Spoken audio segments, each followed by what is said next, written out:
Class 8 from NCERT chapter 2nd linear equation in one variable exercise 2.4 to question number 6.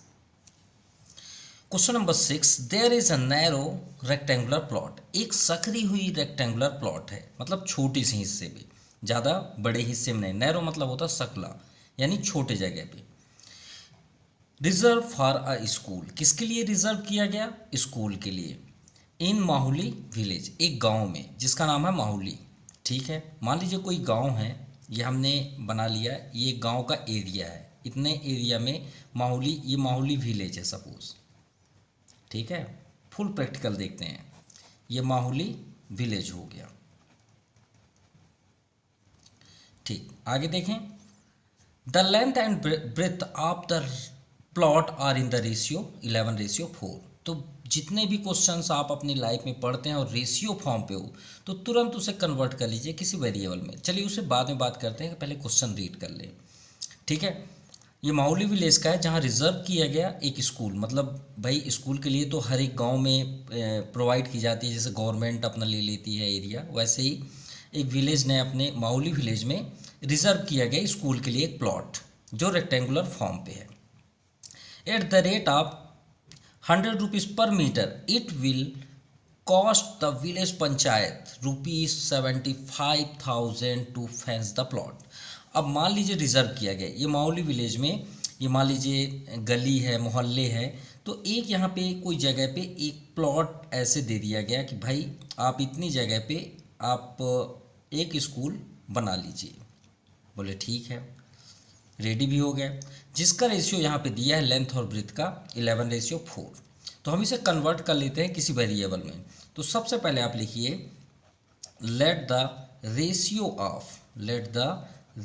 Of length and breadth of rectangular plot. एक ज़मीन है जिसका हमने convert कर लिया. देखिए फर्स्ट है लेंथ की बात हुई है, देखिए फर्स्ट लेंथ है तो लेंथ 11 हुआ, तो यहाँ पे कर लीजिए 11x एंड सेकंड कितना है 4, तो ये लेंथ हुआ आपका 11x और ब्रेथ क्या हो गया 4x. सिंपल. तो अगर हम इस प्लॉट की बात करें तो इसे नेम दे देते हैं ABC और D. तो लेंथ यहाँ पे क्या है 11x और ब्रेथ कितना है 4x. और रेक्टेंगल की प्रॉपर्टी क्या होती है? Opposite sides are equal. 11x ये है तो ये भी 11x होगा, 4x ये है तो ये भी 4x होगा. चलिए अब देखते हैं ये 75,000 किस लिए दिया गया. तो किस लिए दिया गया? फेंस मतलब जैसे कि मान लीजिए आपके पेरेंट्स कहीं पे प्लॉट खरीदते हैं किसी भी सिटी पे, तो सिटी में मान लीजिए ये आपने प्लॉट परचेस किया, तो प्लॉट का पटवारी जो होते हैं जो उसे मेज़र करते हैं, पटवारी उसे मेज़र करके छोड़ देंगे ना और बता देंगे भाई आज से ये आपका प्लॉट हुआ. तो आप क्या करते हैं, इसे फेंसिंग कराते हैं नहीं कराते? पोल या फिर पोल इसमें खड़ा कर देते हैं या दीवार खड़ा कर देते हैं भाई कि हमारी जो बगल वाले की ज़मीन हो वो हमारे कब्जा ना कर ले. इसलिए चारों साइड आप क्या कर देते हैं, फेंस वायर करवा लेते हैं या तो फिर सीमेंट के पोल खड़ा कर देते हैं. आप अक्सर सिटी में ये सब देखते हैं. तो उसके लिए, उसी प्लॉट के लिए जो पंचायत है वो 75,000 रुपीज़ डोनेट कर रही है. किसके लिए? कि भाई आप फेंसिंग करा लीजिए. कि आप फेंसिंग कराएंगे तो ये बताइए अंदर कराएंगे कि इसकी पूरी बाउंड्री में कराएंगे, सिर्फ इतना बस बताइए. तो फेंसिंग आप कहाँ कराएंगे? बाउंड्री में कराएंगे ना. तो बाउंड्री में कराएंगे तो इसे क्या बोलते हैं? बाउंड्री में अगर आप कोई चीज़ कराते हैं तो क्या बोलते हैं उसे? याद रखिएगा, हम आपको फुल डिटेल बता दे रहे हैं. रेक्टेंगल हो, स्क्वायर हो, कोई भी सरफेस में डायग्राम हो, अगर आप उसके बाउंड्री में कोई भी वर्क कर रहे हैं तो उसे क्या बोलते हैं? पेरीमीटर. क्या बोलते हैं? पेरीमीटर. अगर सर्कल फॉर्म पे है, मान लीजिए हम इस पूरे एरिया को फेंसिंग करा रहे हैं तो इसे हम सरकमफेरेंस बोलेंगे. ठीक है, ये दोनों नेम सेम है, बस कर्व के अकॉर्डिंग नाम चेंज हो जाता है. पेरीमीटर और सरकमफेरेंस दोनों एक ही हैं. अगर सर्कल में बात करेंगे तो सरकमफेरेंस और बाउंड्री में बात करेंगे तो पेरीमीटर. चलिए ये तो समझ में आ गया कि इस बाउंड्री में फेंसिंग करने के लिए वो पैसे दे रहे हैं. कितना? 75,000. अब जो करने वाला है भाई, फेंसिंग आप कराएंगे तो कितने रुपीज़ पर मीटर मिल रहा है? भाई शॉप में जाएंगे ना, भाई शॉप में जाएंगे और शॉप में बोलेंगे ना भाई कितने रुपए पर मीटर है, भाई अब फेंसिंग मान लीजिए कांटे वाली आती है ना, फेंसिंग ऐसे ऐसे रहती है जिसमें कांटे लगे होते हैं कि कोई अंदर ना आ पाए, तो आप उसको परचेस करने के लिए शॉप में जाएंगे ना, तो शॉप में जाएंगे तो वहाँ पे क्या बोलेंगे, कितने रुपए मीटर है ये वाला फेंसिंग वायर, तो बोलेंगे, वो बोल रहा है कि 100 रुपीज़ पर मीटर। तो आपसे शॉपकीपर क्या बोलेगा, कितना चाहिए भैया आपको, बोलेगा ना भाई कितना आपको चाहिए, तो आप उसको क्या जवाब देंगे, तब तक आप जवाब नहीं देंगे जब तक कि आप इसे पूरा मेज़र नहीं कर लेते। और पैरामीटर का कोई फार्मूला नहीं होता, होता ही नहीं है, मैथ्स में तो कोई फार्मूला होता ही नहीं है। पैरामीटर मतलब सम ऑफ ऑल साइड, सबको जोड़ दीजिए। अब आप रटे रहते हैं 2 ब्रैकेट लेंथ प्लस ब्रीथ, तो भाई ये फार्मूला कहाँ से आया, जब हम सब साइड को ऐड करते हैं। चलिए अब इसे सॉल्व करते हैं। सो सबसे पहले हम तो पैरामीटर फाइंड करेंगे। सो पैरामीटर ऑफ प्लॉट, अगर आपको जानना है 2 ब्रैकेट लेंथ प्लस ब्रीथ कैसे होता है, तो एक नॉर्मल वे पे आप देख लीजिए। ये मान लीजिए एल है, ये बी, तो ये भी एल होगा, ये बी, सबको ऐड करिए, L plus B plus L plus B, add कर दिए सभी साइड, देखिए एल बी, ये एल और ये बी, सबको ऐड करिए, तो एल एल कितना हो गया 2l, बी बी कितना हो गया 2b, 2 कॉमन ले लीजिए, एल प्लस बी। आपका फार्मूला यही है ना, कहाँ से आया भाई, कोई फार्मूला नहीं, सिंपल। तो पैरामीटर ऑफ प्लॉट क्या होता है, जैसे आप इसी को ही रखते हैं 2 ब्रैकेट एल प्लस बी, तो 2 ब्रैकेट लेंथ यहाँ पे देखिए 11x है, ब्रीथ कितना है 4x, चलिए इसे सॉल्व कर लें, तो 11x 4x 15x, और यहाँ पे इंटू का साइन है याद रखिएगा, तो 15 2 जा 30x। चलिए पैरामीटर फाइन। अब हम शॉपकीपर को बोलेंगे कि 30x है, तो वो आप हंस देगा भाई, लॉफिंग करेगा, 30x क्या होता है, तो भाई हमें पता नहीं है, तो आप वहाँ क्या बोलेंगे, ये तो नहीं पता है, लेकिन इतना हम जानते हैं कि 30 राउंड हमको चाहिए और इसका x का हमें पता नहीं है। ठीक है, चलिए ये भी बात समझ गए। आप ये बताइए पंचायत कितना रुपीज़ दी, 75 ना, तो 75,000 कब दी, जब टोटल बिल हुआ। भाई बिल जब हमने दिया पंचायत को तो 75,000 का उन्होंने पेड कर दिया, तो मतलब कितने रुपीज़ लगे ये बताइए, 75,000, और हमें ये पता नहीं है कि लेंथ कितना है, तो लेंथ कितना था, ये according to the question length कितना था बताइए, 30x, टोटल लेंथ यही है ना, टोटल हम मेज़र करेंगे तो कितना है 30x। कितने रुपीज़ लिया गया शॉपकीपर के थ्रू पे, 100 रुपीज़। अरे हमारे कहने का मतलब है, चलिए 30x ना होता, मान लीजिए हम ये इसे ले लेते हैं, ये रेक्टेंगल है सपोज, इसका टोटल लेंथ 10 मीटर, सपोज एक एग्जांपल लेते हैं, कितना 10 मीटर। अब 1 मीटर का कितना रुपए चार्ज है, 100 रुपये है, तो बताइए आपको कितना रुपये देना पड़ेगा शॉपकीपर को, तो आप बोलेंगे ना 1000 रुपीज़। तो वही तो बात है, ये 1000 आपका ये पंचायत दे रही है और 100 रुपीज़ ये है और ये आपका टोटल लेंथ। अब आपको क्लियर हो गया कि नहीं हुआ, बिल्कुल। चलिए एक्स को स्टॉप कर दीजिए और सभी को ट्रांसफ़र कर दीजिए, और ये आपका फाइनल आंसर भी है। 30 भी नीचे आ गया, 100 भी आ गया, डबल ज़ीरो यहाँ कैंसिल, ये जीरो से जीरो कैंसिल, 3 2 जा 6, 1 रिमाइंडर, 3 5 जा 15, x इक्वल टू 25। चलिए लेंथ ब्रीथ ही हमें फाइंड करना था, तो हमारे पास लेंथ क्या है 11x, हैंस लेंथ कितना था 11x, x की वैल्यू 25 है, तो 25 1 जा 25, 25 1 जा 25 टू 27, तो यानी उसका लेंथ क्या है, उस स्कूल का जो हमने लेंथ दिया गया प्लॉट, और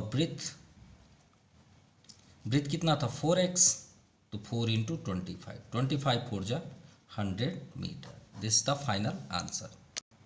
now question number 7, Hasan buys 2 kinds of cloth materials for school uniform, यानी हसन क्या करता है, 2 कपड़े लेता है स्कूल यूनिफॉर्म के लिए, shirts material that cost him 50 rupees per metre. तो जब वो परचेस करता है तो शर्ट, भाई 2 ड्रेस मतलब उसकी बात है, शर्ट और पैंट की बात होगी ना, जैसे यहाँ शर्ट और ट्राउज़र की बात हो रही है, तो शर्ट के लिए वो कितना लेता है, शर्ट के लिए 50 रुपीज़ पर मीटर, और ट्राउज़र के लिए मटेरियल लेता है, मतलब जो हम कपड़े परचेस करते हैं ना फिर उसके बाद सिलाते हैं, ठीक है, स्विंग कराने के लिए, मतलब बोलते हैं ना रेडीमेड ना होना, आर्टिफिशियल, मतलब पहले कपड़े खरीदना उसके बाद बनाना, सिंपल सी बात। तो यूनिफॉर्म वो परचेस कर रहे हैं, search materials 50 rupees per metre, और ट्राउज़र मटेरियल मतलब रॉ मटेरियल की बात है, cast him 90 rupees per metre. चलिए ये याद रखिएगा, हम पेज के उधर चलते हैं। सो नेक्स्ट यहाँ पे दिया है, for every 3 meters of shirt materials he buys 2 meters of trouser material, यानी ट्राउज़र के लिए 2 मीटर्स लिया जा रहा है और सर्च के लिए 3 मीटर्स। चलिए याद रखिएगा। ही सेल्स, उसके बाद परचेस करने के बाद ये देखिए हसन इसकी बात हो रही है, परचेस करने के बाद यहाँ स्विंग कर रहा है, सिल रहा है, फिर उसके बाद उसे सेल कर दे रहा है, बेच रहा है। भाई शर्ट का कपड़े ले रहा है, उसके बाद यहाँ पे वो सिल रहा है, स्विंग कर रहा है, सिलने के बाद स्टिच करने के बाद उसे सोल्ड भी कर रहा है। तो he sells the material at 12% and 10% respectively, यानी फर्स्ट में यानी शर्ट्स में 12% दे रहे हैं और 10 में ट्राउज़र में 10% प्रॉफिट ले रहे हैं। His total sale is 36,600. तो how much trouser material did he buy, तो बताइए एक ट्राउज़र को मटेरियल बेचने में उन्हें कितना पैसे क्या हो रहे हैं, मतलब उन्हें खरीदना पड़ रहा है। ठीक है, चलिए स्टार्ट करते हैं। तो ट्राउज़र के बारे में तो यहाँ तो साफ है कि 2 है और शर्ट्स के लिए 3 है। तो सबसे पहले हम यही कर लें, लेट यहाँ पे trouser material equal to 2x meter, जैसे यहाँ पे दिया हुआ है, और शर्ट मटेरियल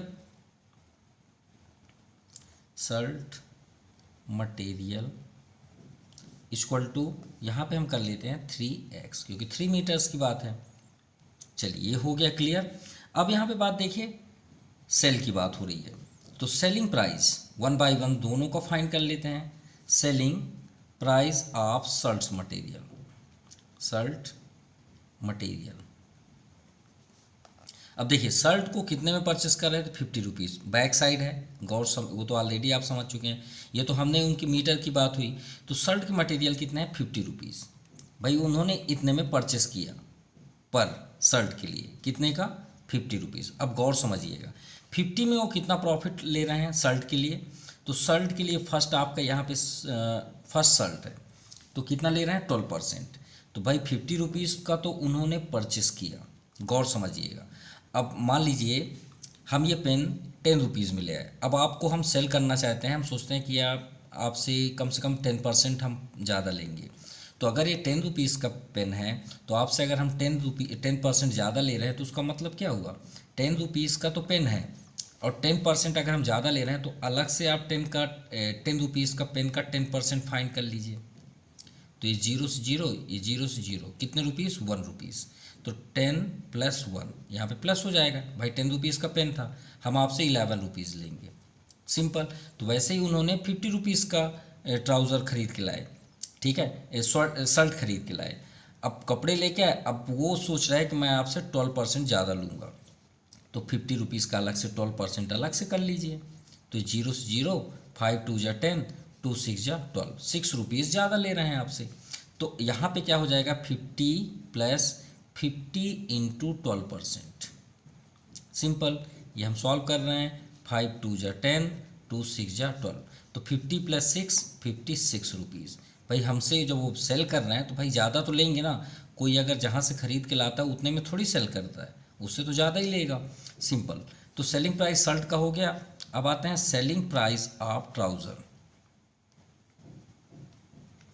ट्राउज़र मटेरियल। अब देखिए ट्राउज़र को उन्होंने कितने में लिया था, 90 रुपीज़ में, जैसे यहाँ 50 रुपीज़ में शर्ट वैसे 90, इसमें कितने % प्रॉफिट है, 10%। तो चलिए 90 का भी 10% देख लें, तो प्लस 90 × 10%, तो 10/100। आप अगर और इसे क्लियर राइट करना चाहते हैं, मतलब और डिटेल, तो आप यहाँ पे ये लिख भी सकते हैं, 90 + 90 × 10%। ये सिंबल भी आप यूज़ कर सकते हैं, ये जैसे ये, या फिर आप ऐसे ही करिए तो ज़्यादा बेस्ट होगा। 0 से 0 कैंसिल, और ये आपका हो जाएगा 10 से 10 कैंसिल, 9, तो 90 + 9 99 रुपीज़। तो जब वो सोल्ड कर रहे हैं तो 99 रुपीज़ में। चलिए इतना हो गया। अब यहाँ पे टोटल अमाउंट सेल कितना है, 36,600। टोटल अमाउंट ऑफ सेल, किसका, सेल का, कितना, ₹36,600, मतलब इतना रुपीज़ वो कमा रहे हैं, सेलिंग कर रहे हैं तो भाई उनके जेब में आ रहा है। सिंपल सी बात है। So according to the question अब चलिए चलते हैं। ट्राउज़र को कितने में लिए थे वो 2x में, कितने 2x, और सोल्ड कितने में कर रहे हैं ट्राउज़र को 99 में। तो सिंपल सी बात है, उनके पास इतना मीटर लिए किसका ट्राउज़र का, अब कितने में सेल कर रहे हैं 99, तो 99 का इंटू कर देना, सिंपल। अभी हमने लास्ट क्वेश्चन में आपको यही तो दिखाया लेंथ और ब्रेथ वाले में, रेक्टेंगल में। तो ये फर्स्ट हो गया, प्लस दूसरा सल्ट में कितना है 3x। अब 3x को कितने में सोल्ड कर रहे हो सल्ट को 56, तो यहाँ 56 कर दीजिए इक्वल टू, तो जब ये दोनों को ऐड करते हैं अपने पॉकेट में देखते हैं कितना रुपीज़ आया, तो उनके बैंक में 36,600 रुपीज़ है। सिंपल। अब चलिए x की वैल्यू जैसे फाइंड करेंगे हमें आंसर मिल जाएगा। तो 99 टू जा, तो 9 टू जा 18, 9 टू जा 18, 1 19x, 3 6 जा 18, 1 रिमाइंडर, 3 5 जा 15, 1 16x 600। दोनों को ऐड करेंगे 8 16, 9 6 15, 1 16, 1 reminder, 1 2 3, 366 x equal to 36,600। So x equal to 36,600 upon 366, ये ट्रांसफ़र हो गया, ये आपका 1 जा हो जाएगा और डबल ज़ीरो बैक साइड कर दीजिए, तो x इक्वल टू 100। अब x के अकॉर्डिंग हम फाइंड कर सकते हैं कि ट्राउज़र कितना हुआ और शर्ट कितना हुआ मीटर। तो यहाँ पे आप करिए hands trouser material, trouser material कितना था 2x, तो 2 इंटू एक्स की वैल्यू 100, तो उन्होंने 200 मीटर कपड़े परचेस किए थे। अगर शर्ट देखिए यही बस आंसर था, लेकिन अगर आप शर्ट का भी देखना चाहते हैं तो शर्ट का भी आप फाइंड कर सकते हैं, कोई प्रॉब्लम नहीं। शर्ट कितना था 3x, तो 3 इंटू 100, तो 300 मीटर उन्होंने शर्ट परचेस किया। Clear. Now question number 8, half of herd of deer, deer मतलब हिरन, हिरन के एक झुंड है, ठीक है, वो क्या कर रहे हैं are grazing in the field. एक फील्ड आप ले लीजिए, मान लीजिए हमने एक फील्ड ले लिया, ठीक है, जहाँ पे हम खेलने जाते हैं, मान लीजिए एक फील्ड है यहाँ पे, ठीक है, उसमें हेयर्ड ऑफ डियर, हेयर्ड मतलब होता है झुंड, क्या होता है हर्ड मतलब झुंड, किसका हिरन का, डियर का, ठीक है, are grazing in the field, कितने हाफ, यानी जो मतलब यहाँ पे डियर हैं, अभी हमें तो नहीं पता वो कितने हैं, ठीक है, उन्हीं की तो काउंटिंग करना, find the number of dear कि कितने हिरन हैं। सो हमें तो बिल्कुल भी नहीं पता, लेकिन यहाँ पे ये बताया गया half of the heard of dear, यानी हिरन के जो झुंड है उसमें जितने भी हैं, मान लीजिए सपोज थोड़ी देख ले, हम मानते हैं मान लीजिए 50 हैं, थोड़ी देख लिए कितने 50, ठीक है, 50 के हाफ क्या कर रहे हैं ग्रेजिंग, यानी घास को क्या कर रहे हैं खा रहे हैं, ठीक है, क्या कर रहे हैं ग्रेजिंग यानी घास को खा रहे हैं फील्ड पे।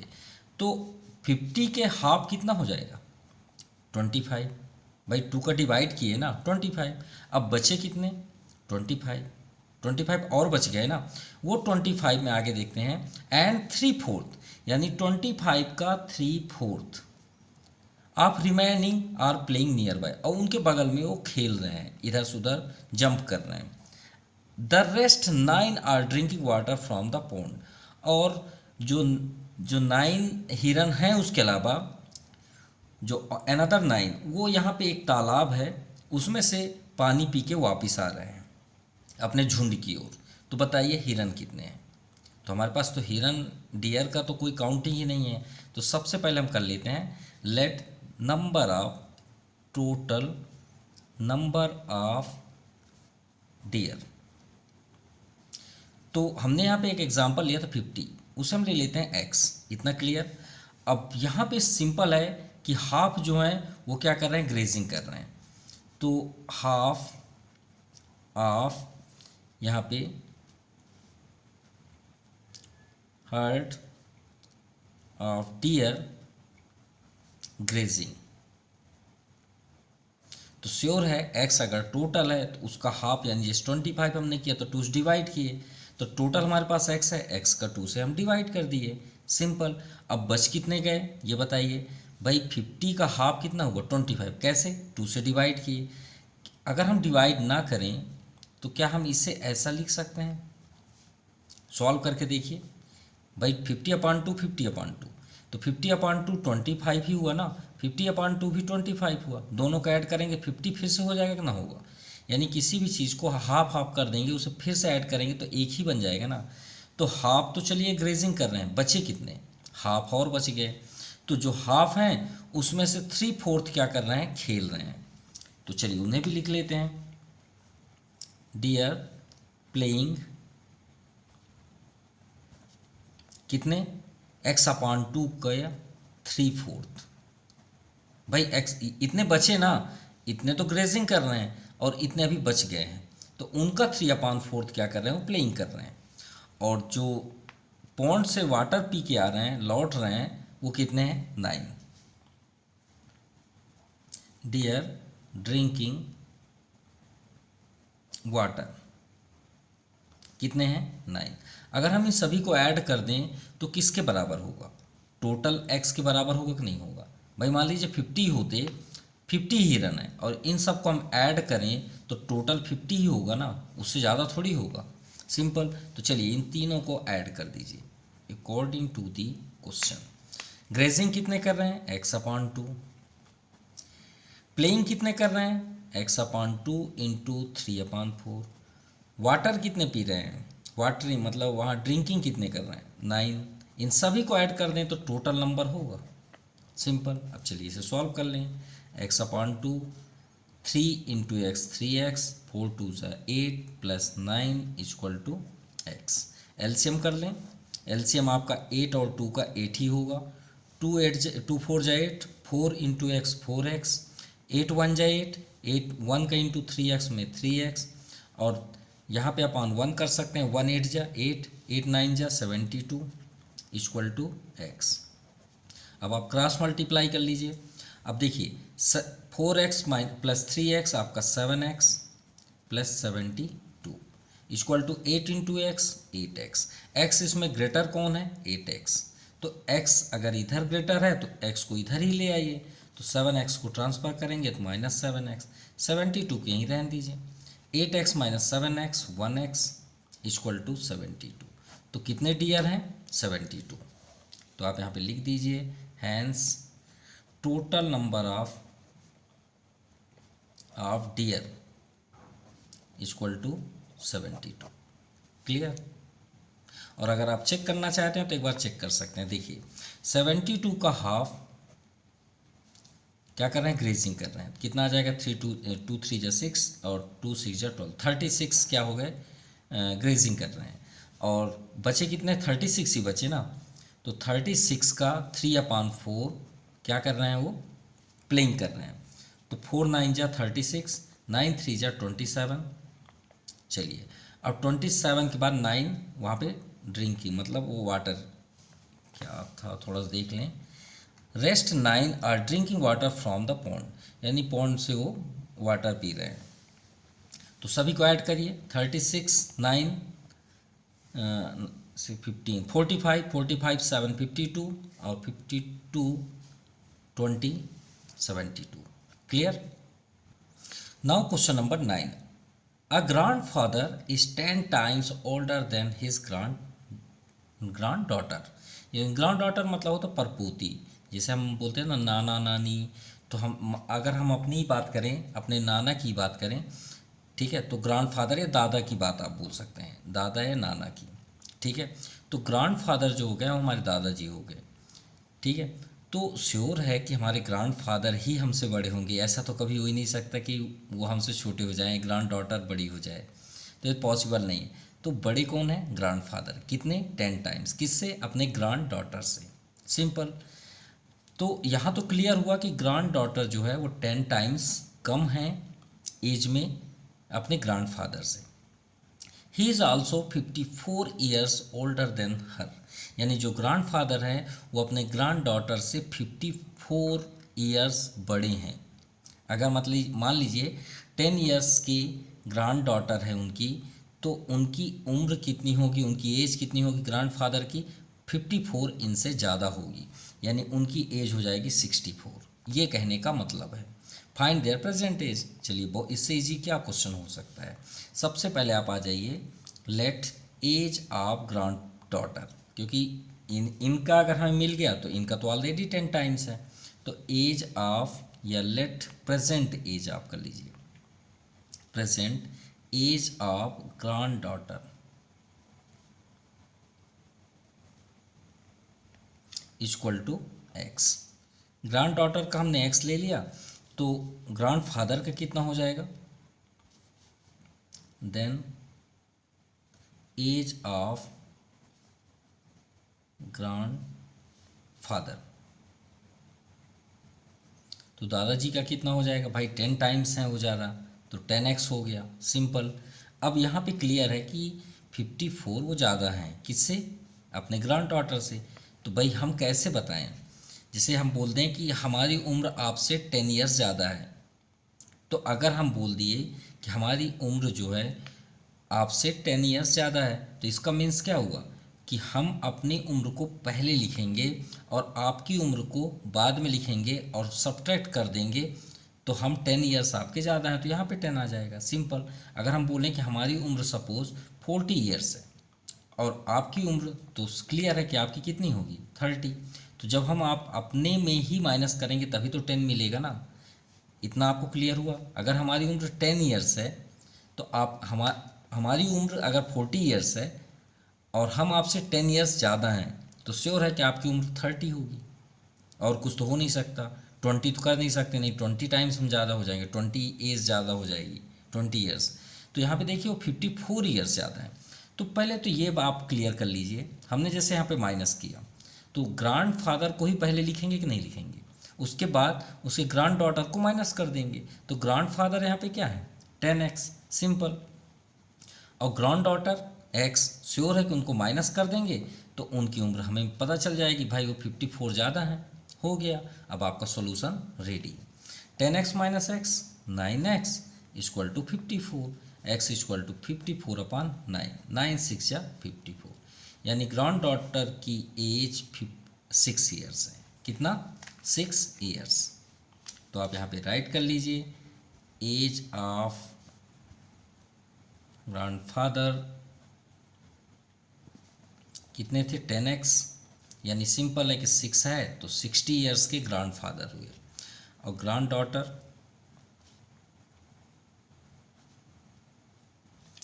तो उनकी वो तो ऑलरेडी 6 ईयर्स ही हैं क्योंकि x ही था, तो उनकी उम्र कितनी हुई 6 ईयर्स और उनके दादाजी की 60। और माइनस करके चेक करना हो तो कर सकते हैं, 60 माइनस 6 54 आ जाएगा, ये आपका 54 है। Now question number 10, Aman's age is 3 times his son age. तो अमन की एज उनके बेटे से, मतलब अमन की जो मतलब सन है उससे वो 3 टाइम्स, श्योर है कि ये उनका सन है और ये अमन है। तो क्या ऐसा कभी हो सकता है कि उनके बेटे की उम्र अमन से ज़्यादा हो जाए, ये तो कभी पॉसिबल नहीं है। तो अमन ही 3 टाइम्स है, ये तो नो डाउट। भाई 3 टाइम्स कौन होगा, अमन ही होगा, और उसका बेटा 3 टाइम्स उनसे कम होगा। अब मतलब कहने का मीन्स है कि अगर उनके बेटे की उम्र 10 ईयर्स है तो अमन का कितना हो जाएगा 3 टाइम्स 30 ईयर्स, सिंपल।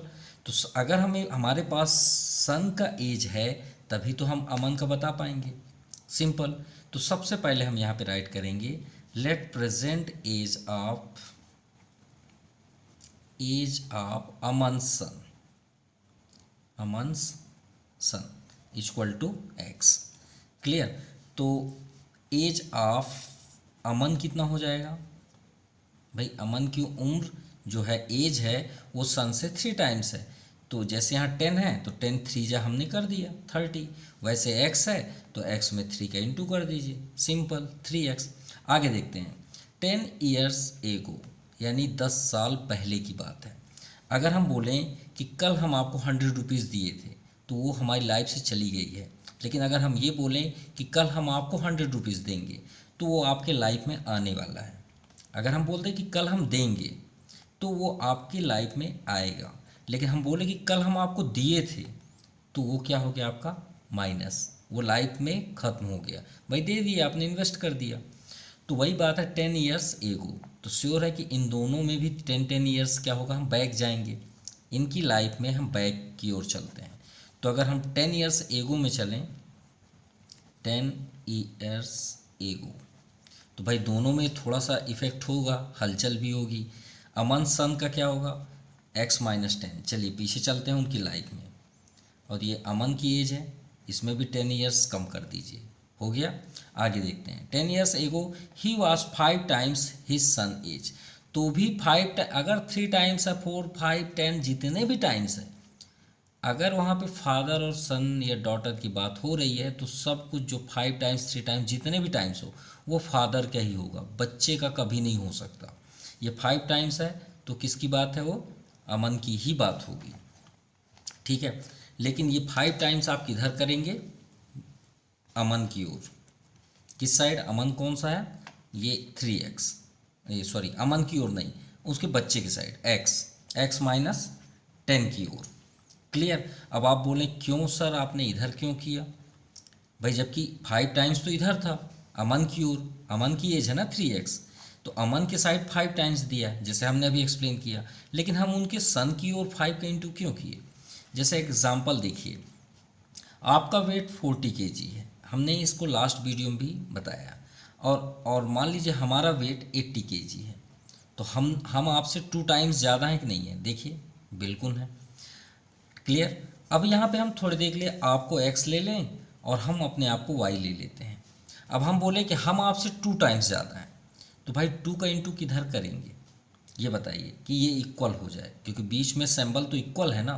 तो इक्वल कब होगा, जब हम तो हैं 2 टाइम्स, लेकिन हमारे साइड अगर आप 2 करेंगे तो हम तो 160 हो जाएंगे, तो 2 टाइम्स हम किधर कर देंगे, आपकी साइड। क्यों, क्योंकि 2 इंटू 40 करेंगे इक्वल टू हमारा वेट 80 है, तो 42 जा 80 इक्वल टू 80, देखिए दोनों इक्वल हुए, सिंपल। इसलिए हम उनके बेटे के साइड 5 का इंटू करेंगे। सो 5 इंटू एक्स, चलिए भी इंटू करते हैं, 5 10 जा 50, 3x-10, एक्स को एक साइड ले लीजिए, 5x, 3x इधर होगा तो -3x, -10 -50 किधर लाएंगे तो +50, 5x-3x 2x, 50-10 40, so x equal to 40/2 20, so x की वैल्यू 20। तो x जो है वो अमन के सन का एज है, hence age of Aman son कितना, 20 ईयर्स, 20 ईयर्स। और फादर एज यानी Aman age, age of Aman 3 times थे, तो 3 इंटू 20, यानी उनके पिताजी की उम्र 60 ईयर्स है। क्लियर, क्योंकि वो 3 टाइम्स थे, तो 23 जा 60, यह है 3x। तो चलिए आपका एक्सरसाइज कंप्लीट हुआ। Thank you, have nice day.